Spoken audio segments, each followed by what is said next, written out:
Hi, I'm Trevor Lewis, author of Thriving as an Empath, Empowering Your Highly Sensitive Self.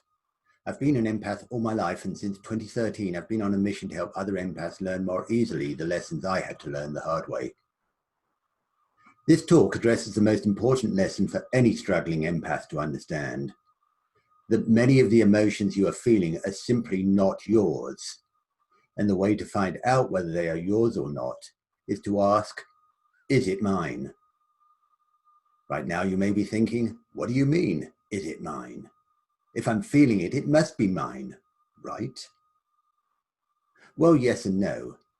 The mainstream world we live in believes that if we are feeling an emotion, it must be ours, and that if we don't like the way we feel, we must fix ourselves to feel better. As empaths, we know that we pick up energy from other people, and yet we buy into the mainstream view that the emotions we feel must be ours. And when we do that, they do indeed become ours. The way to stop taking on other people's emotions as our own is to ask, is this mine? My clearest example comes from my early experiences in my healing practice. One day I sat down to do remote work for a client, and as I sat down at my desk, I started thinking about a customer service issue I was having with my local cable company. And within a few seconds got to thinking, this client is going to have to wait. I need to write another email to the cable company. As I had that thought, I realized the anger wasn't mine.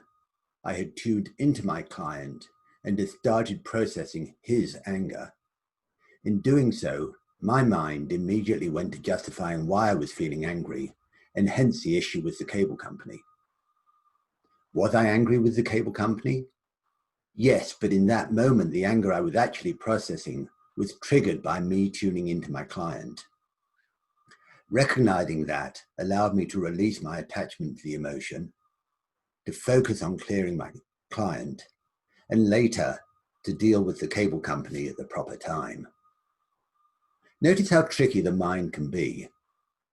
The job of the mind is to create labels, stories, and meanings behind what we are experiencing in the world. When I first started feeling the anger, the first thing on my mind was to come up with reasons why I was feeling the anger, and latched onto the cable company as that reason. After spending all of my life being socialized into the mainstream way of thinking, it takes practice to remember that the way our emotional bodies process other people's emotions.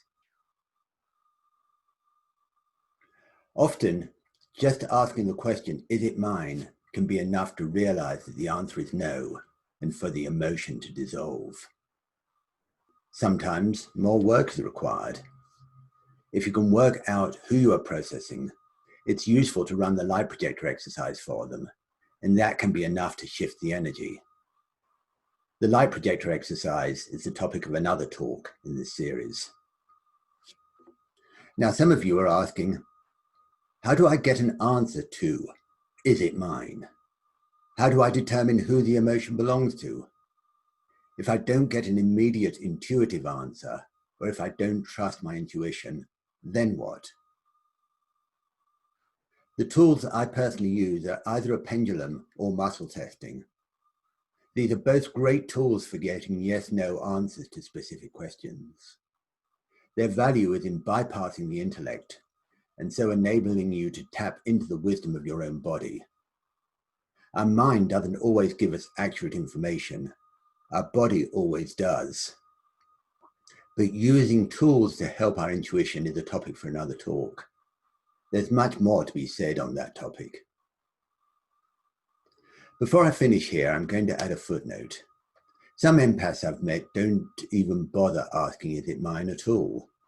They take a different approach of just feeling the emotion, whether it's their own or not, and just allowing the emotion to flow through their body. The principle of non-attachment allows the emotion to be just that, emotion, energy in motion.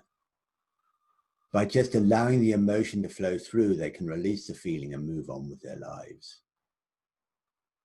Thank you for listening to this talk. Thank you for helping yourself learn to become a thriving empath. For more information, please go to www.thrivingempath.com.